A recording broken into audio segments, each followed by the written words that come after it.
새벽 2시 텅 빈 대구공항에 내린 가족의 모습은 초라하기 그지없었습니다. 화려했던 제주의 풍경은 온데간데 없고 차가운 새벽 공기만이 그들의 죄책감을 더욱 선명하게 만들었습니다. 주차장에 세워뒀던 차에 올라타자마자 성수 씨는 망설임 없이 시동을 걸고 경북 의성 어머니가 계신 곳으로 향했습니다. 고요한 고속도로를 달리는 내내 차 안에는 무거운 침묵만이 흘렀습니다. 라디오도 대화도 없었습니다. 오직 자동차 엔진 소리와 간간히 터져 나오는 혜진 씨의 작은 흐느낌만이 좁은 공간을 채웠습니다. 창밖에 어둠보다 더 깊고 끈적한 어둠이 세 사람의 마음을 잠식하고 있었습니다. 성수 씨는 핸들을 잡은 손에 힘을 주었습니다. 그는 지금껏 살아오면서 단 한 번도 이렇게 간절하게 무언가를 원해본 적이 없었습니다. 제발, 어머니, 아무 일만 없게 해주세요. 제발 무사히만 계셔주세요. 머릿속으로 수백 번, 수천 번을 되뇌었습니다.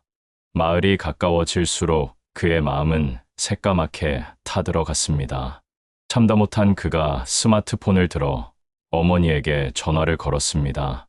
신호음이 길어질수록 심장이 쪼그라드는 것 같았습니다. 제발, 제발 받아주세요. 하지만 수화기 너머로 들려온 것은 어머니의 따뜻한 목소리가 아니었습니다. 감정 없는 기계음. 고객님께서 전화를 받을 수 없어 음성 사서함으로 연결되오니 성수 씨의 심장이 덜컥 바닥으로 떨어졌습니다. 온몸에서 식은땀이 흘렀습니다. 옆자리에 혜진 씨가 새하얗게 질린 얼굴로 떨리는 목소리로 물었습니다. 여보, 왜 전화를 안 받으시는 걸까? 주무시는 거 맞겠지?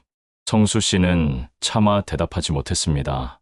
그저 주무시는 걸 거야라고 믿고 싶었지만 불길한 상상이 꼬리에 꼬리를 물고 머릿속을 헤집었습니다. 그는 대신 가속 페달을 더욱더 깊이 밟았습니다. 어둠을 가르는 자동차 헤드라이트 불빛이 위태롭게 흔들렸습니다. 이제 몇 분 뒤면 어머니의 집입니다. 과연 굳게 닫힌 그 대문을 열었을 때 그들을 기다리고 있는 것은 따뜻한 용서일까요? 아니면 돌이킬 수 없는 후회일까요? 그 누구도 알 수 없었습니다. 마침내 익숙한 골목 끝 낡은 기와 집이 모습을 드러냈습니다. 자동차 헤드라이트 불빛이 닿은 집은 마치 오랫동안 사람이 살지 않았던 것처럼 캄캄하고 고요했습니다. 불빛 하나 새어나오지 않는 적막한 풍경에 가족의 심장은 더욱 세차게 요동쳤습니다. 성수 씨는 떨리는 손으로 차 문을 열고 내렸습니다. 혜진 씨와 민재도 그 뒤를 따랐습니다. 그는 마치 사형장으로 끌려가는 죄인처럼 한 걸음 한 걸음 힘겹게 대문으로 향했습니다. 녹슨 대문은 삐걱 하고 섬뜩한 소리를 내며 열렸습니다. 마당으로 들어선 세 사람은 숨을 죽였습니다. 어둠 속에서 희미하게 보이는 감나무와 장독대, 늘 그 자리에 있던 익숙한 풍경들이 오늘따라 자신들의 불효를 꾸짖는 듯 무겁게 서 있는 것만 같았습니다. 집 안에서는 아무런 소리도 들려오지 않았습니다. 전화를 받지 않으셨던 어머니, 그 이유가 제발 자신들이 상상하는 최악의 상황이 아니기만을 빌고 또 빌었습니다. 성수 씨는 마루로 이어지는 낡은 미닫이 문 앞에 섰습니다. 차라리 문이 잠겨 있기를 바랐습니다. 차라리 어머니가 화가 잔뜩 난 얼굴로 문을 열고 나오시기를 바랐습니다. 제발 침묵만은 아니기를. 그가 축축하게 땀이 밴 손으로 문고리를 잡고 아주 천천히 문을 열었습니다. 그리고 그 순간 세 사람은 모두 그 자리에서 얼어붙었습니다. 어머니였습니다. 어머니가 불도 켜지 않은 캄캄한 방 안에 망부석처럼 꼿꼿이 앉아 계셨습니다. 주무신 것이 아니었습니다. 밤새 뜬 눈으로 이 깊은 어둠 속에서 무언가를 기다리고 있었던 걸까요? 아니면 모든 기대를 완전히 버리고 있었던 걸까요? 인기척을 느낀 어머니의 공허한 눈동자가 아주 천천히 아들을 향했습니다. 그 눈에는 분노도 슬픔도 아닌 모든 것이 다 타버리고 채만 남은 듯한 텅 빈 공허함만이 가득했습니다. 그 눈빛과 마주한 순간 성수 씨의 다리에 힘이 풀렸습니다. 그는 쿵 하는 소리와 함께 어머니의 앞에 그대로 무릎을 꿇고 말았습니다. 변명도 용서를 구하는 말도 할 수 없었습니다. 그저 짐승처럼 무릎을 꿇는 것밖에는 할 수 있는 일이 아무것도 없었습니다. 얼마나 시간이 지났을까? 캄캄한 마루 위로 짐승의 울음소리 같은 아들의 처절한 통곡이 터져 나왔습니다. 그는 이마가 바닥에 닿도록 머리를 조아리며 말이 되지 않는 말을 반복해서 내뱉었습니다. 어머니, 제가 죽일 놈입니다. 제가 죄인입니다. 어머니 잘못했습니다. 아들의 어깨를 짓누르던 무거운 침묵을 깨고 어머니의 메마른 목소리가 어둠 속을 갈랐습니다. 일어나거라. 바닥차다. 성수 씨는 고개를 들지 못했습니다. 어머니의 그 걱정 어린 한마디가 그 어떤 꾸짖음보다 더 날카롭게 심장을 파고들었기 때문입니다. 어머니는 다시 힘없는 목소리로 말했습니다. 오는 길은 힘들지 않았느냐? 왜 이 밤중에 여기까지 왔어? 그 돈은 너희들 편히 쉬라고 보낸 거였다. 애 아빠 힘들다는데 맛있는 거라도 사 먹고 좋은 구경하라고 보낸 돈이야. 그걸로 나는 됐다. 나는 그걸로 다 괜찮다. 근데 왜 여기까지 와서 다들 이 고생이야? 어머니의 그 말은 1000개의 회초리가 되어 아들 내외의 등과 마음을 후려쳤습니다. 괜찮다는 어머니의 말에 그들은 더 이상 괜찮을 수가 없었습니다. 뒤에 숨죽여 서 있던 며느리 혜진 씨가 비틀거리며 앞으로 나와 남편의 옆에 함께 무릎을 꿇었습니다. 그녀의 얼굴은 눈물과 후회로 범벅이 되어 있었습니다. 어머니, 제가 다 잘못했어요. 제가 아범을 부추겼어요. 제가 어리석었어요. 죄송합니다. 어머니 정말 죄송합니다. 그때까지 겁에 질려 모든 것을 지켜보던 손자 민재가 와앙 하고 큰 소리로 울음을 터뜨렸습니다. 민재는 할머니에게 달려가 앙상한 할머니의 품에 그대로 안겼습니다. 할머니, 미안해요. 우리가 다 잘못했어요. 정말 미안해요. 할머니, 어린 손주의 뜨거운 눈물이 할머니의 차가운 어깨를 적시는 순간 그제서야 밤새 텅 비어있던 할머니의 눈에서 뜨거운 눈물 한 줄기가 깊게 팬 주름을 타고 소리 없이 흘러내렸습니다. 밤새 닫혀있던 마음의 댐이 어린 손주의 진심 앞에서 비로소 무너져 내린 것이었습니다. 할머니는 우는 손주의 등을 한참이나 말없이 토닥여 주었습니다. 그리고 여전히 고개를 들지 못하는 아들과 며느리의 어깨를 차례로 감싸 안았습니다. 용서한다는 말도 괜찮다는 말도 없었습니다. 하지만 그 주름지고 따뜻한 손길 하나에 100마디 말보다 더 깊은 용서와 위로가 담겨 있었습니다. 한참의 시간이 흐르고 모두의 울음이 조금 잦아들자 할머니가 나지기 말했습니다. 그만들 울고 어서 너희들 방으로 들어가거라. 동이 트려면 아직 멀었다. 지친 몸 좀 눕혀야지. 할머니는 가족을 이끌고 따뜻한 아랫목으로 이끌었습니다. 그리고는 잠시 후 부엌에서 작은 밥상 하나를 들고 나왔습니다.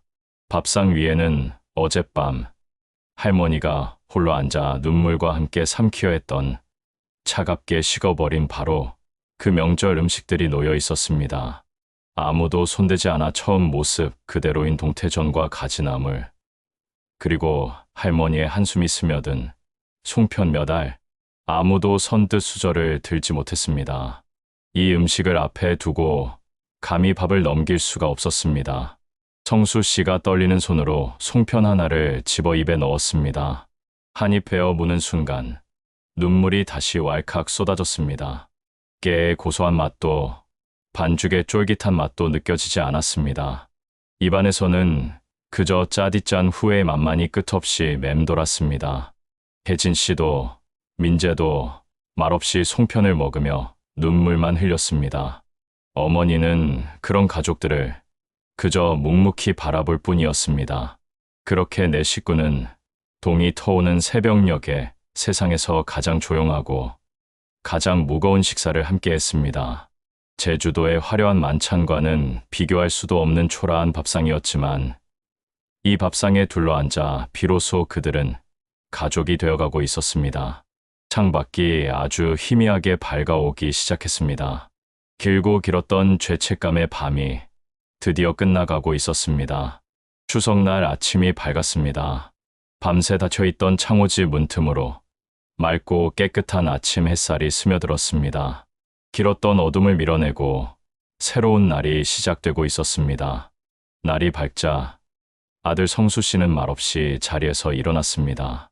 그는 마당으로 나가 밤새 이슬을 맞은 빗자루를 들고 묵묵히 마당을 쓸기 시작했습니다. 어지럽게 흩어져 있던 낙엽들이 그의 빗질에 하나둘씩 정갈하게 모였습니다. 마치 자신의 헝클어졌던 마음을 정리하는 듯 보였습니다. 마당을 다 쓴 그는 집 마당 한편에 조용히 누워 계신 아버지의 작은 묘소 앞에 섰습니다. 그는 아무 말 없이 잡초를 뽑고 묘소 주변을 정리했습니다. 그리고 한참을 서서 속으로 되뇌었습니다. 아버지, 죄송합니다. 제가 다 잘못했습니다. 이젠 정말 잘하겠습니다. 부엌에서도 작은 변화가 시작되었습니다. 며느리 혜진 씨가 부엌으로 들어서는 시어머니의 팔을 붙들고 한사코 부엌 한쪽에 앉았습니다. 어머니, 이제부터는 아무것도 하지 마세요. 제가 다 할게요. 여태껏 너무 죄송했어요. 정말이에요. 노동이라며 지긋지긋해했던 그 일들을 그녀는 이제 속죄하는 마음으로 기꺼이 해내기 시작했습니다. 밤새 쌓여있던 설거지를 하고 어설픈 솜씨로나마 전을 붙이고 나무를 묻혔습니다. 기름 튀는 소리와 도마 소리가 지난밤의 무거운 침묵을 걷어냈습니다. 어느새 할머니 곁으로 다가온 손자 민재가 할머니의 손을 잡으며 말했습니다. 할머니, 송편 진짜 예쁘게 만드는 법 저 좀 가르쳐 주세요. 이제 할머니 힘들지 않게 제가 다 만들래요. 어릴 적 편지에 썼던 잊고 있던 약속을 소녀는 이제 스스로 지키려 하고 있었습니다.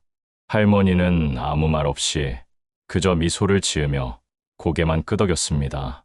고요하기만 했던 낡은 부엌은 어느새 설거지하는 물소리, 기름 튀는 소리, 그리고 가족들의 나직한 대화 소리로 채워지고 있었습니다. 제주도의 그 어떤 화려한 풍경보다 바로 이것이 진짜 가족의 풍경이었고 진짜 힐링이었습니다. 정오가 되자 마루에는 따스한 햇살만큼이나 따뜻한 온기가 가득한 밥상이 차려졌습니다. 새벽에 먹었던 눈물의 밥상과는 달랐습니다.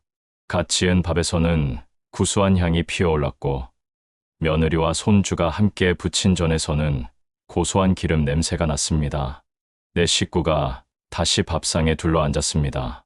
어색했던 침묵 대신 편안한 정적이 흘렀습니다.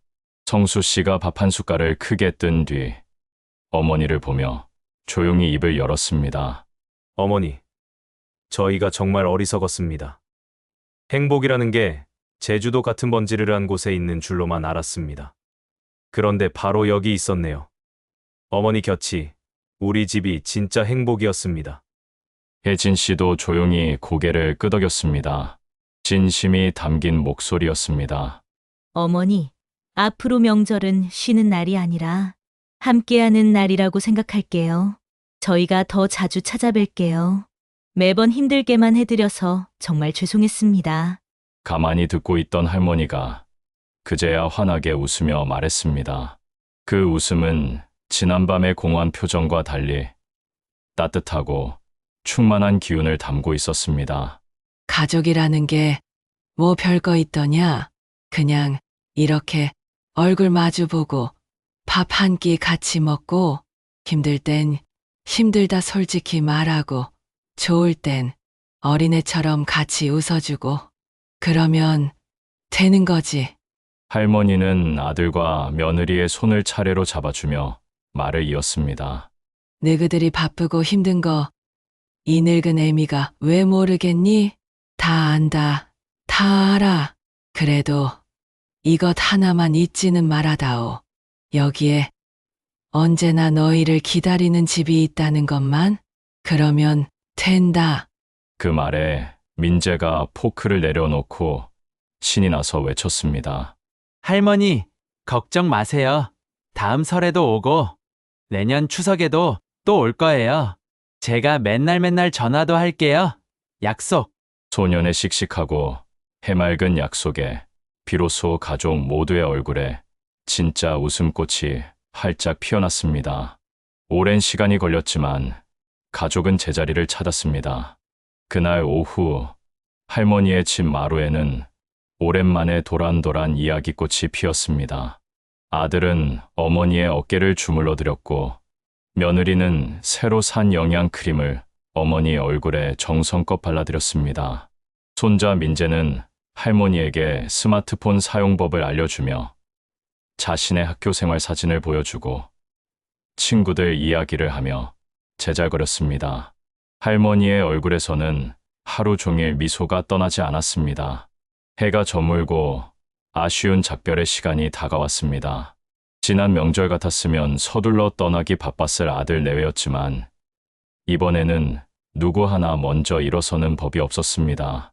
마지못해 자리에서 일어난 아들의 차 트렁크에 할머니는 직접 짠 참기름이며 손수 담근 김치며 남은 송편까지 빈틈없이 가득 채워주셨습니다. 가져갈 사람도 없으니 하지 말아야지 했던 음식들을 다시 부지런히 만들 이유가 생긴 것입니다. 혜진 씨가 어머니의 손을 꼭 잡고 말했습니다. 어머니, 저희 금방 또 올게요. 이젠 힘들다고 도망 안 갈게요. 약속드려요. 아들 성수 씨도 깊이 고개를 숙였습니다. 어머니, 늘 건강하셔야 합니다. 사랑합니다. 어머니. 차가 골목을 돌아 보이지 않을 때까지 할머니는 그 자리에서 하염없이 손을 흔들었습니다. 다시 텅 빈 집으로 돌아가는 발걸음이었지만 더 이상 외롭거나 시리지 않았습니다. 마음속이 뒤늦게 철든 자식들의 사랑으로 가득 채워졌기 때문입니다. 그날의 아픈 추석 이후 가족에게는 많은 것이 변했습니다. 전화는 늘었고 주말의 방문은 잦아졌습니다. 의무감이 아닌 그리움이, 효도가 아닌 사랑이 그들을 시골집으로 이끌었습니다. 사랑은 때로 이처럼 아픈 상처와 후회를 통해 더욱 단단해지고 깊어지기도 합니다. 잃어버릴 뻔한 후에야 비로소 그 존재의 소중함을 온몸으로 깨닫게 되는 것처럼 말입니다. 김정옥 할머니 가족의 이야기는 이렇게, 그들의 진짜 행복은 이렇게 다시 시작되었습니다. 김정옥 할머니의 이야기는 어쩌면 우리 모두의 이야기일지도 모릅니다. 우리는 너무나 자주 가장 가까이에 있는 행복의 가치를 잊어버리고 제주도처럼 멀고 화려한 곳에서 신기루를 쫓곤 합니다. 나중에라고 되뇌면서 정작 가장 소중한 것들을 삶의 뒷전으로 밀어내곤 합니다. 여러분께 마지막으로 묻고 싶습니다. 당신의 행복을 위해 혹시 누군가의 희생을 당연하게 여기고 있지는 않으십니까? 당신의 힐링을 위해 누군가는 차가운 방에서 홀로 밤을 지새우고 있지는 않습니까? 우리가 다음에라고 너무도 쉽게 미루는 그 시간은 우리의 부모님에게는 어쩌면 다시 허락되지 않는 마지막 시간일지도 모릅니다. 부모님의 시간은 우리를 기다려주지 않습니다. 세상에서 가장 비싼 선물은 돈으로 살 수 없는 시간이며 세상에서 가장 완벽한 휴가는 사랑하는 이의 곁을 지키는 것입니다. 이 이야기가 끝나면 쑥스럽더라도 부모님께 전화 한 통 걸어보는 것은 어떨까요? 다른 어떤 값비싼 선물보다 당신의 따뜻한 목소리 한번 들려드리는 것이 최고의 명절 선물이 될 것입니다. 오늘 이야기가 시청자 여러분의 마음에, 그리고 가족을 향한 여러분의 마음에 따뜻한 울림으로 오래도록 남기를 진심으로 바랍니다. 지금까지 시간과 공간을 초월하는 시니어 공감톡, 시공톡입니다. 시공톡 가족 여러분, 구독과 좋아요는 사랑입니다. 여러분의 그 사랑이 저희가 다음 이야기를 만드는데 가장 큰 힘이 됩니다. 오늘도 좋은 하루 보내십시오. 고맙습니다. 사랑합니다.